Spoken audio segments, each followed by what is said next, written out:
Hello, and welcome to the Wild Blue Podcast, perspectives on aviation lives, lifestyles, and business.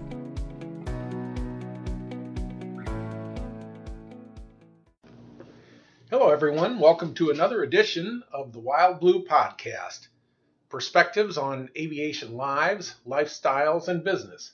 My name's Todd Mitten, and a Wild Blue aircraft salesman, and I'm joined today by another Wild Blue aircraft sales associate, Mac Swindell. Mac, welcome to Kansas City. It's nice to have you in town and not in Oklahoma where you usually are. Absolutely. Thanks, Todd. It's always fun to be in the office. Having you in town gives us an opportunity to discuss the other work that you do along with aircraft sales here at Wild Blue, and that is you have the opportunity to fly a Pilatus PC12 on a corporate style mission. I thought that the listeners might find that interesting. So tell us a little bit about the airplane you fly, first off. I do. And I'm still I still feel like I'm pretty new to it. I've been flying this airplane a couple of years, but it's the first time that it's the first job that I've held where I was flying in that kind of capacity. As you know, I previously had a 1979 A36 Bonanza that I owned for about 10 years and flew it on a lot of cross countries, traveled, used it in business, which actually prepared me pretty well to step up into this Pilatus when the opportunity became available. It's a newer Pilatus PC12 NG. It's a 2016 model. We've got about 1,100 hours on it, based in Enid, Oklahoma at Woodring Regional Airport. Right. There's 3 different entities that are all members on the on the airplane that use the airplane for both business and some personal travel. And we have an opportunity, I think, to get into the mission of that airplane, the type trips that you fly. I think that I would like to learn more about that. So, but let me ask you first. You brought up it's a 2016 PC12 NG. What do you mean NG? The big difference, the NG is next gen, so that means It's a different flight deck. So it's a Honeywell flight deck. It's the Apex system. So I've got, PFDs, co-pilot side and pilot side, and then MFDs down the middle, and some nice, not so much automation, but just some really nice tools available to fly single pilot, which I do. I fly the airplane single pilot. I'm always up front by myself, and it's very, very nice to have the capability and the situational awareness that avionics layout provides. Well, now I think first off, it's a big airplane. I have to say, when you stand next to a PC-12, it's a large airplane. How many seats do you have? I hate to ask basic questions. Maybe our listeners know, but I want to. Normal configuration is, I think it's an executive configuration, so it's club seating in the back, 6 seats in the back, and then occasionally, probably 30% of the time, there will be somebody up in the front in the right seat that will want to carry on a conversation with me. So do you often carry 5-6 people at a time? I would say what's normal is anywhere from 2 to 4 folks in the back. But in addition, we can move the seats around in the back a little bit and have 2 extra seats we can put in the far aft cabin for a total of 9 passengers. And there have been a handful of occasions I have filled the airplane completely up. So, not to make this into a check ride or something, what's the max gross take Well, off? it's well up over 10,000 pounds. Wow. I'm normally operating, between 8 and 10,000 pounds. Okay, and then considering that, what kind of altitudes do you operate that airplane at typically? Well, I'm learning this. The service ceiling on the airplane, it's a limitation of the aft pressure bulkhead, is 30,000 feet. I have discovered the real sweet spot where it seems to perform really, really well, and it's real efficient with the way it's burning fuel, is anywhere between 20 and 25,000 feet. So that's okay. I'm in the flight levels. What kind of fuel you burn? I mean, I don't mean jet fuel. I got that. Yeah. What? I get up to cruise, and fuel burn is on the order of 430 pounds per hour. Okay, very good. Pretty efficient, It really, is, for carrying absolutely. that kind of load. And the book true airspeed for the airplane is about 280 knots, where I fly the airplane.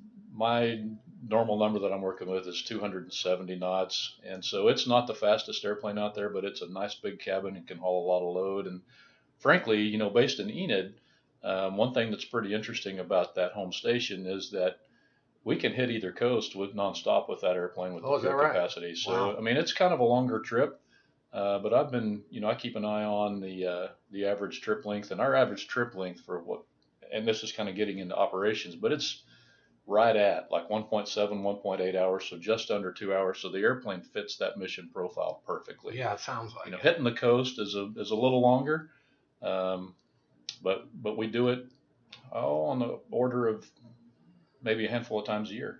Wow.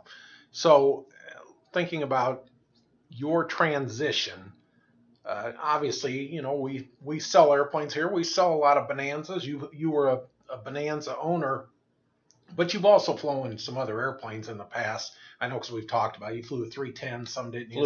Flew a turbo 310 in our model. I have 350 hours maybe in that 310. So actually where I'm going, we work with a lot of Bonanza owners, and then so that transition to flying this large single engine turboprop, tell me how you did that, and your thoughts on a owner operator pilot maybe going down that path. What are your thoughts? Well, I think for me the learning curve, my Bonanza was still pretty. I did not have glass. It was a steam gauge airplane. I had an HSI. The most sophisticated piece of equipment I had in my panel was an old Garmin 430 with WAS.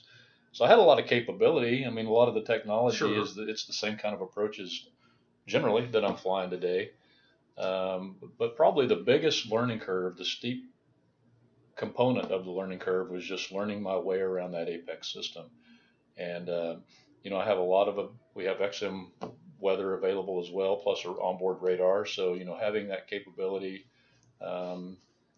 it's all added bonus. I mean, I feel like I have a lot of capability now that I did not previously. But what about a couple of things that maybe some of our listeners who would be thinking down the road of a transition?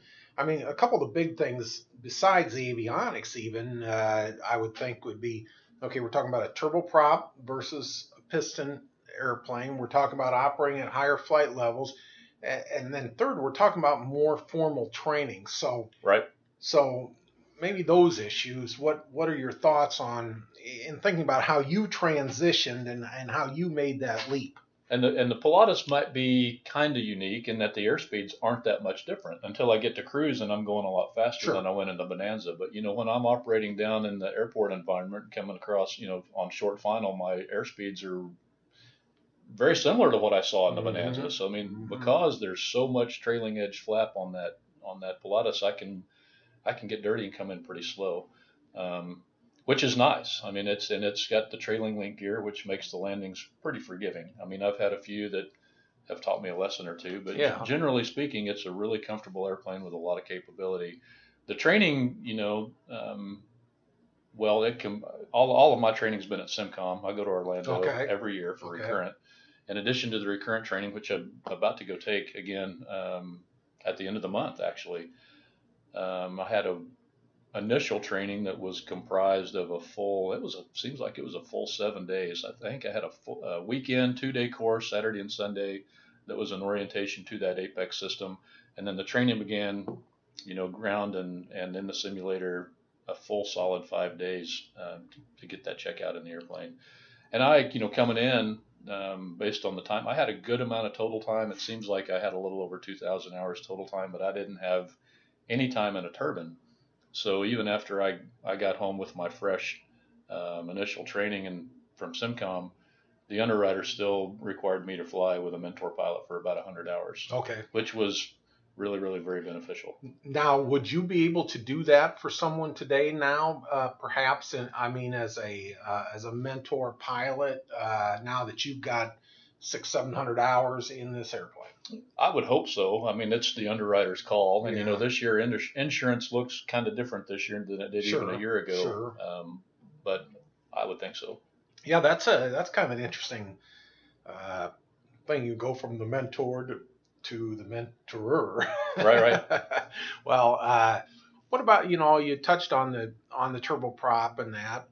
Did you find any significant challenge in that leap in the aviation world? I don't know that mechanically it was a real challenge. It actually, I don't know that I have to be as careful with some things. So in the Bonanza, it's a normally aspirated, air-cooled Lycoming, Right. Continental engine.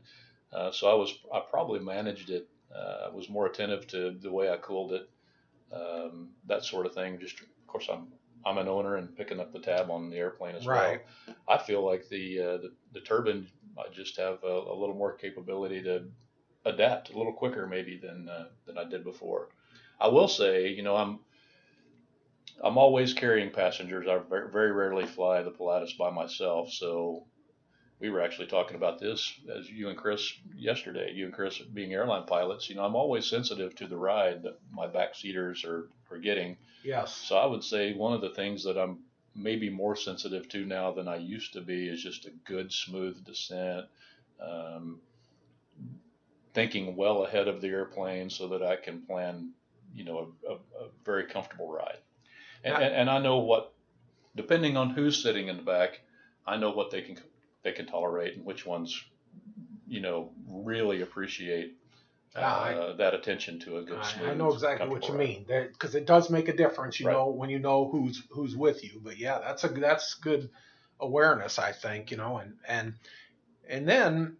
You were telling a story just today about going into DFW one day, and we don't need to go into the whole story, but I think what I want to get at is the fact that many owner operators may or may not have spent a lot of time flying into busier airport environments, but you made that leap. I don't know how much you've done when you were in your Bonanza, probably a little.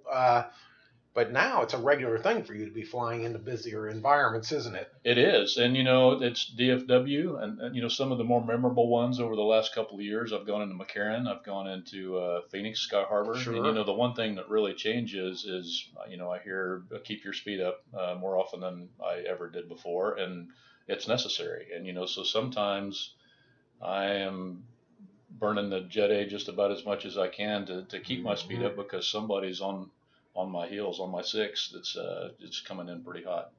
In my world. But yeah, that's exactly right. And the controllers, you're just a blip on their radar, and so they look at you as capabilities of the 737 that's following. Right. So. And I will say one thing that's enjoyable, as I learn this airplane and become more comfortable in it, one thing that's enjoyable about that PC12 is how adaptable it is and how quickly you can slow it down, on a very short final and bring the numbers down and land very comfortably.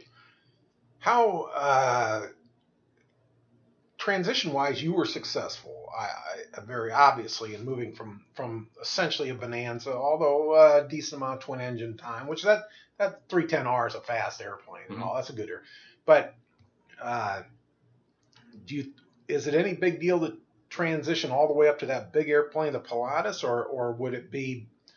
What about a guy just going to a TBM or a Piper Meridian or jet prop? What's your thoughts on that? Well, I haven't been in a Meridian, haven't been in a jet prop. I would love to fly both of those. One of these days, I've got a friend with an M600 that went from a G36 Bonanza into that M600. Oh, okay. And that was a pretty smooth transition, and he just loves it. And it's, a lot of the same kind of things that we kind of share notes and, just the ability to get up in the flight levels. With the service ceiling at 30,000, you and I have joked about that as well. There's still a lot of weather that I can't get over, but there's a lot that I used to have to fly under that I can get over now. And he's experiencing the same kind of thing in that M600. So, and at the same time, we're discovering that, at the tops of some of those systems, that's not where you want to be either.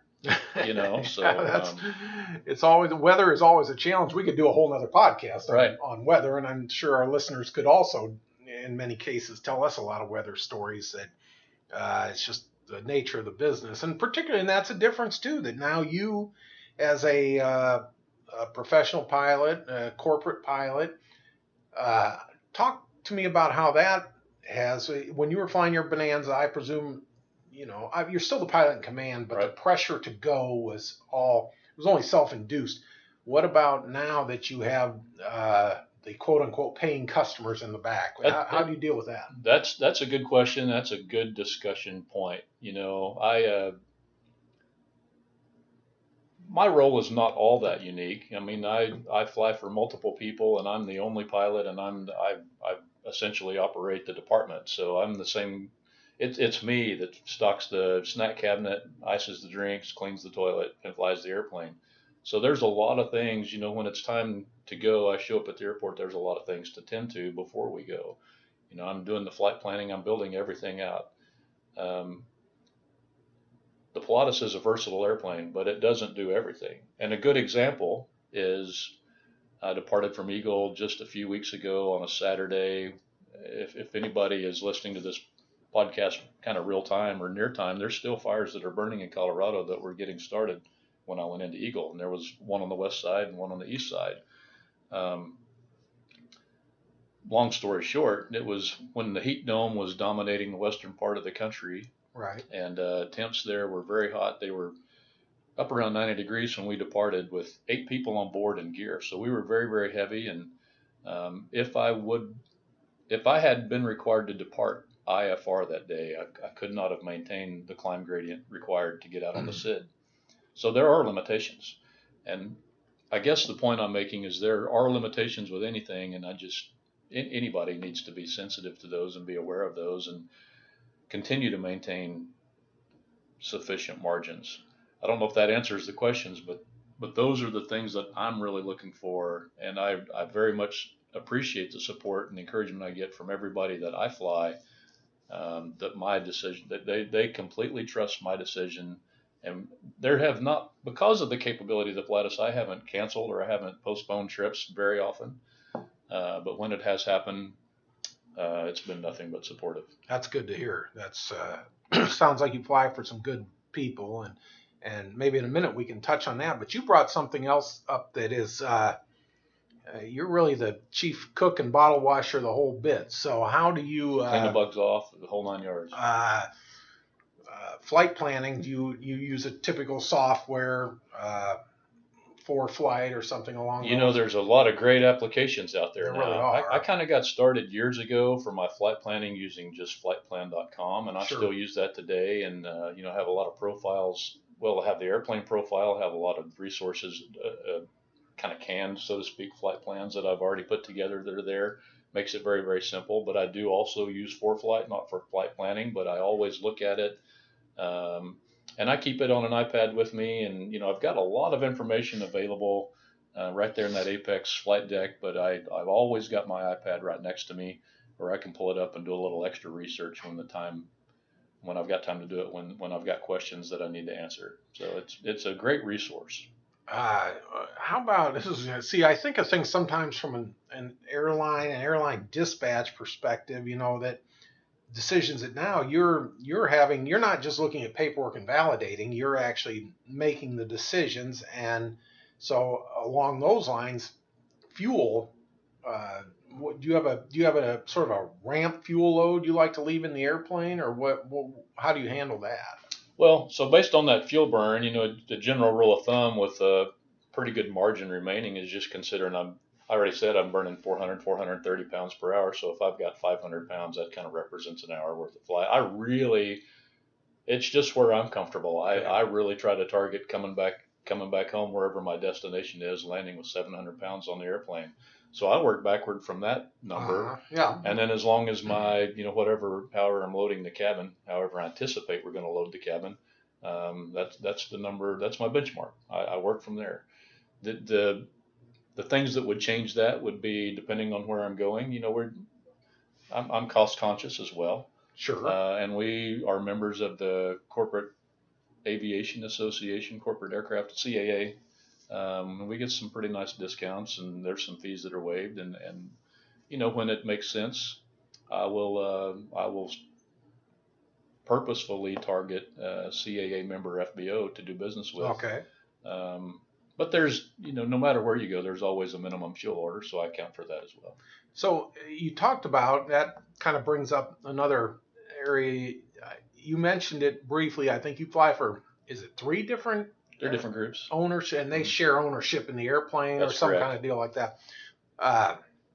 Is that difficult to manage, or how do you manage scheduling and maybe conflicts and things of that nature? Well, what makes it work is that they are all Enid people and they've known each other for decades and they get along very, very well. And otherwise I could envision it could be challenging, but we just maintain a Google-based shared calendar. Oh, okay. And it's a first come first serve kind of arrangement, and they're all very, very willing to work with one another. If somebody has a trip on the calendar and somebody else has a pretty pressing, urgent trip on the calendar, we've everybody's always open to discuss that. But in addition to that, we have an interchange agreement with another company on the field that has a PC12 as well, and so we will cross cover each other when needed. That's really handy. That's a neat setup. The whole thing is just sound, and then your trips. I mean, I know sometimes you go somewhere and spend several days to a week, and other times it's out and backs. I've heard you talk about Cedar Rapids, St. Joseph, I think Santa Fe. Right. Well, of course, you mentioned something like DFW and McCarran, but you really, and you go east much at all? I don't hear you talk too much about going. Just got back from the Mid-Atlantic, but it's kind of one off. They're and the business model. These are three different businesses, and their interests change from time to time. But literally, we kind of go all over. I've had a couple of international trips. I mean, I was in Vancouver. Was it last summer? I went to Vancouver, got to take a trip over the Sound, over to Victoria. That was really cool and fun. Yeah, I bet. But we have, like I said, we've got trips to each coast on the order of maybe 5 or 6 times a year. But we've also got some folks that fly internationally on bigger trips than I could manage to Europe. And since we are based in Enid, the Pilatus makes a great little hub and spoke airplane, so I can go drop that. That's generally when I'm going to DFW. Yeah, sure. It's because I'm either dropping off or picking up from an international flight. Well, that's a great point. And really, what I was kind of topic I wanted to go to next is how your passengers must enjoy the fact that they control so much of their own movement on the airplane in terms of, we're not talking about going through security. We're talking about safe, comfortable environment, and then and I just think it's such a plug for general aviation. Absolutely. And I really think too that your knowledge and expertise in the single engine turboprop world it really just brings me to the point that if our listeners have questions about that, I would suggest that they give you a call, Mac. I mean, absolutely, and to that point, it's the whole system. So anyone that's familiar with general aviation has been out there a while. It's not just me, it's not just a flight crew, but we rely on very helpful, very accommodating, solid FBOs as well. So I mean, so much of what I do ahead of time is arrange a lot of our trip details with the FBOs at my destination. So to your point, when we land and taxi up on the ramp, wherever it is we're going next on the ground, our FBOs have got it all teed up, and we can it's a very seamless thing, and you're right, it saves a lot of time and it's very convenient, and it really is an efficient way to get around.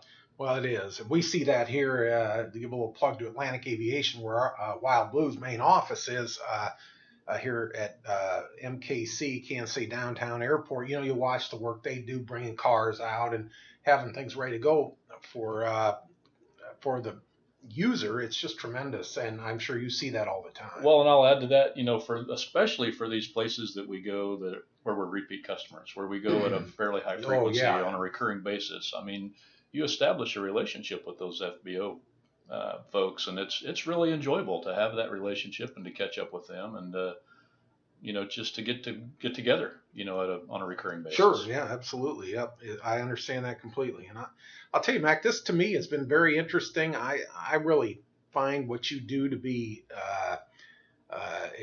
just fascinating. I love the freedom that we talk about general aviation at any level, giving us the freedom to move, and there you're in a business sense.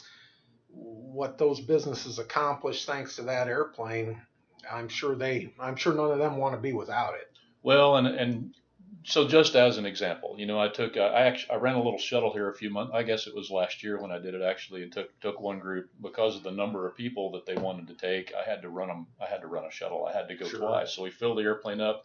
I took the first group out to Colorado Springs. I came back home. I grabbed the second group, took them back to Colorado Springs. It was for an on-site meeting that they had. But again, because they're based there in Eden, Oklahoma, that's not served by commercial airlines. Yep. The time that it took for me to even do that saved them tons of time versus having to commute. I guess the closest airport for them would be an hour and a half away to catch a scheduled flight. Got to be there early, got to go through security, right. Probably potentially it's not going to be a nonstop to Colorado Springs. It's probably going to go somewhere else first. Yes, And on top of that, because of the efficiency of the PC12, it was a very cost effective way to move all those folks. Right. Well, again, it's just I really appreciate you taking the time to tell both me and our listeners some aspects of what you do on a day-to-day basis. And I think we could go on this topic for a long time, but we better wrap this up right now. And so Mac, again, Mac Swindell has been our guest, and Mac has a lot of knowledge about single-engine turboprop operations. And so if he can help you with that, or myself, Todd, or Chris Kirk here at Wild Blue can help you with any of your questions about general aviation or whatever, we'd be more than happy to talk to you. Give us a call, 888-773-4249, or look us up on the web at flywildblue.com. Mac, thank you again, and it's good talking with you. It's all fun. Thanks, Todd. Thanks for listening to the Wild Blue Podcast. Find us online at flywildblue.com. And don't forget to subscribe and share.